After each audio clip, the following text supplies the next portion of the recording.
Neyanza nnyo neyanzege muganda wange hasifu na ku telefayina y'obwakabaka bwa Buganda takulimbye nze Sessanga bate twakedde ku lukiiko lw'eggwanga olukulu eri akabondo ak'Ababaka n'okusinga abava mu bitundu ebirima emmwanyi ennyingi gye batwalidde ekiwandiiko kyabwe eri akakiiko ka Parliament akakola ku nsonga z'ebyobusuubuzi nga mu kiwandiiko kino baagala gavumenti ya Uganda Endagano gye yakoze ne kampuni ya Vinci ku nsonga y'okutunda emmwanyi ya Uganda katale k'ensi yonna ebeerenga esazibwamu ate era nabo bonna abatadde omukono ku ndagaano eyo singa wateekebwawo okunoonyereza ne kizuulibwa nti Uganda erina engeri gy'efiiriziddwa n'okusinga mu nsonga y'ebyenfuna babeere nga be balina obuvunaanyizibwa okuba nga basasula ensimbi zonna gavumenti azeefiiriziddwa. Saagala tutwale budde bungi ndi ne Joyce Baagala ntwatwa y'omu ku babaka bano abatutte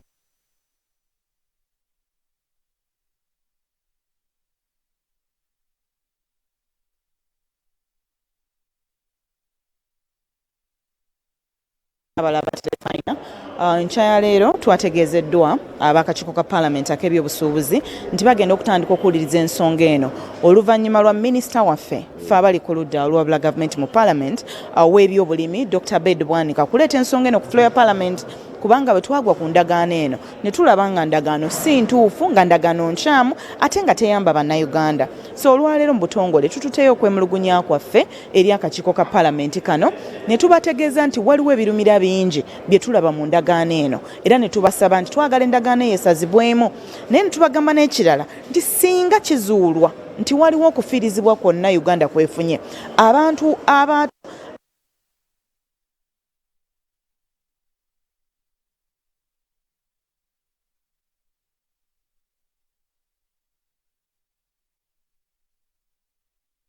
w'abantu bano kampuni eno ya Vinci omusolo okumala emyaka 10.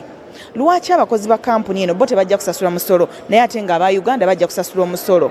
Waliwo obutali bwenkanya ku bibaweereddwa bamuwadde ettaka mulisenze n'odisenda mugenda bakolera enguudo kampuni endala zeeze emmwanyi ng'enguudo zaayo tezikolebwanga kwega mulimu ebintu bingi nnyo ebirabika nga bireka bannayuganda emabega abamu biyinza n'obbamalamu amaanyi agalima newankubadde nga ffe tukubiriza bannayuganda okwongera okulima emmwanyi ensonga eno nga bwe tugiriko ennyo. Bike omuntu owa bulijjo ekiwandiiko kino kyemukoze ye kimuyambirawa? Kimuyamba kitya? Nti kye tusabye okuwabula kwe tukoze eri akakiiko singa bakugenderako kitegeeza endagaano bajja kugisazaamu. Era ne tugamba nti bali bwe tuba tufiiriddwa basasule kitegeeza munnayuganda batajja kukola kitajja kufiirwa. Waliwo n'emirimu gye bagamba egijja okuteekebwawo singa endagaano egenda mu maaso twandyagadde tutegeere mirimu ki gino kubanga omuntu ayinza okubeerawo ngalowooza nti waliwo emirimu egiri awo nti naye nga bagenda kwera bagenda kukola naye tebirambikiddwa bulungi. Naye n'endagaano erimu ebintu ebirala ng'ebyamateeka tewali asayiningako ku lwa Vinci. Tewali asayininga ku lwa Vinci. Waliwo minisita Kasaija asayininga ku lwa gavumenti ne wabeerawo witness nga Ramadhan Gobi omwandisi w'enkalakkalya ministry. Kati ku lwa Vinci tewali asayininga naye ate waliwo witness ye mukyala ayogerwako ennyo Pineti oyo. N'olwekyo tubitunane tugamba nti ate Vinci nga teyasayininga kino kitegeeza ki? Mpozi ali ku telefayina kyensobola okutegeezaako nti akakiiko kano aka trade oba ebyobusuubuzi mu kuyita Pineti n'okutuusa olunaku olwaleero abaddewo ku lwa Pineti abategeezeza nti mukama we abadde yagenze mu State House gye yayitiddwa omukulembeze w'eggwanga era akakiiko ne kategeeza nti ku ssaawa nina wano Kayemba Solo naye njagala ayogere ebigambo 3-4 kubanga ava mu kitundu ekirime ennyo emmwanyi. Nva mu kitundu ekirime ennyo emmwanyi ate ndi kakiiko kano ate era nze ndeese ekiteeso nti tweyongerayo paka Pineti ng'atuuse wano.